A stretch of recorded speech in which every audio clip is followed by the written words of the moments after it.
What's going on, guys? Brandon Franklin here, Swolock's online coach, talking about how you can grow your shoulders. Stick around and I'll explain everything.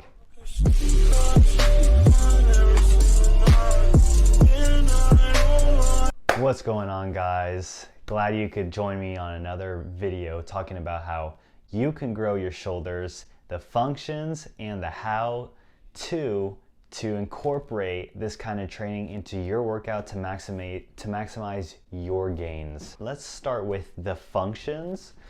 So first we got flexion. So when we're talking about flexion, we're talking about the contraction. Take, for example, the front delts. I have an anatomy chart right here labeled out for you guys so you kind of understand what goes into the shoulder. And this is just talking about the shoulder muscles that you can see, not even the rotator cuffs that are underneath it.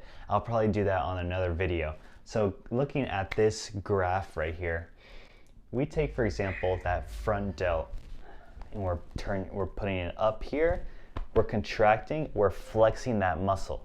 That's gonna be flexion at the arm and coming down, and then if we're gonna be coming back like in a rear delt fly, that's an extension of the arm, extension of the shoulder right there. So you got two functions of the shoulders, and they kind of work differently for every head of the shoulder. So if we look at how to train every part of the shoulder, we're gonna take the rear delt to start out with.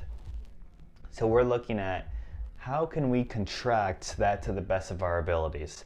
So we can take a cable row and make it a rear delt dominant row by pulling in and up. So you gotta pull in towards your stomach. If you're taking like a cable row, pull this way and up, really contract that right there. And then we can go ahead and do a machine reverse fly to work on getting that contraction and overload on the eccentric part, which is coming together, ripping that shoulder apart, that reverse pec deck. We're coming down and then we're really pushing out that way, contracting that rear delt. We can move on to the middle delt. That's gonna be the side delt. This is very important with any kind of side delt movement. You wanna have nice good posture, neck back, chest nice and high.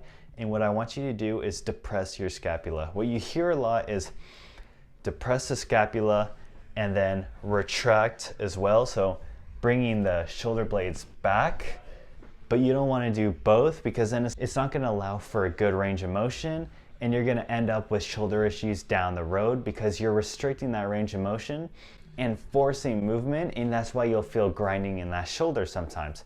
So what I want you to do is just chin like this, imagine pushing your hands down to the ground. That's a really good way to really depress the shoulders.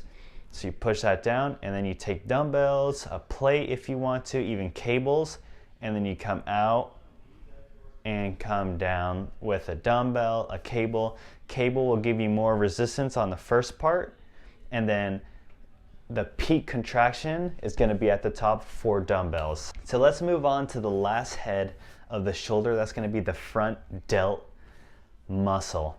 This gets targeted a lot with bench pressing, any overhead pressing. That's why I wrote overhead pressing here. Any dips, like all these things kind of tie into chest development, but they do put on a lot of mass onto those front delts.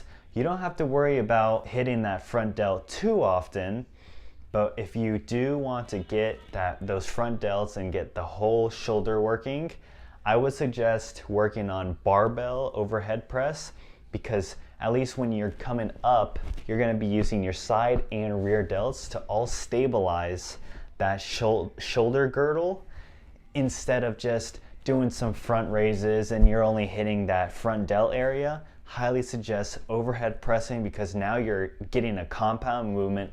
You're targeting those abs, obliques, transverse, every single core muscle, even the glutes, are working to stabilize that trunk and maximize the force and tension, making that body extremely rigid so that you start incorporating all these muscles so your body works as a unit, because your body loves to work together, all the muscles in unison, to perform one single movement.